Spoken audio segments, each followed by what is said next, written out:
Have you ever been picked last in gym class and honestly didn't mind? Or maybe team sports just never appealed to you, no matter how many times people told you to just try it.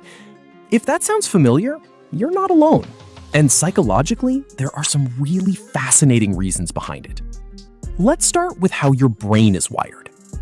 Psychology research shows that people differ in something called reward sensitivity. Basically, how strongly your brain responds to certain experiences. For some people, the physical rush of competition, the thrill of winning, the energy of a game, that's deeply satisfying. But for others, that same experience registers as stressful, exhausting, or just flat. It's not a character flaw. It's literally how their brain processes stimulation. Some brains are wired to find reward in movement and competition.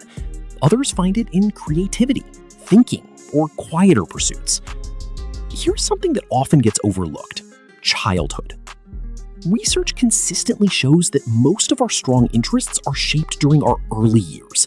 Kids who grow up in environments where sports are actively encouraged tend to build emotional connections to physical activity. But if sports weren't a big part of your childhood, maybe your family wasn't into it or you had a bad early experience, your brain simply never built that association. So as an adult, not playing sports doesn't feel like something you're missing. It never registered as important in the first place. Personality also plays a huge role.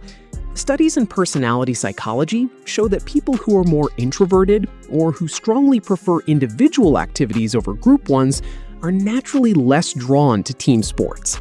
It's not about being antisocial, it's about where you feel most in your element. Someone who loves reading, coding, painting, or playing music isn't lacking energy or passion. They're simply channeling it differently. Their version of being in the zone just doesn't involve a ball or a scoreboard. There's also a cognitive side to this. Some people are naturally drawn to activities that involve deep analysis, long-term thinking, or creative problem solving. Sports require skill, yes, but for certain minds, they can feel too repetitive or too focused on physical output rather than mental engagement. Research on cognitive styles suggests that people who prefer abstract thinking often gravitate towards science, technology, art, or philosophy. Again, not better or worse, just a different type of mind, seeking a different type of stimulation. And let's talk about emotions for a second. Playing sports, especially competitively, comes with a lot of emotional ups and downs. The pressure to perform, the fear of letting teammates down, the frustration of losing.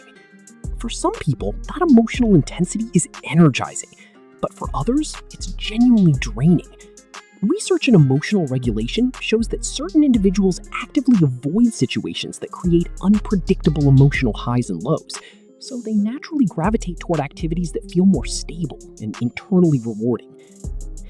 Finally, and this one's interesting, not liking sports can actually reflect independent thinking. Since physical activity and sports culture are so widely promoted, stepping away from them often takes a quiet confidence.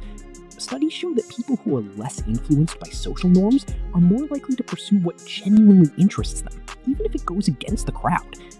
So if you've never been a sports person, here's the truth. It doesn't mean you lack discipline, energy, or drive. It means your brain, your personality, and your experiences have pointed you in a different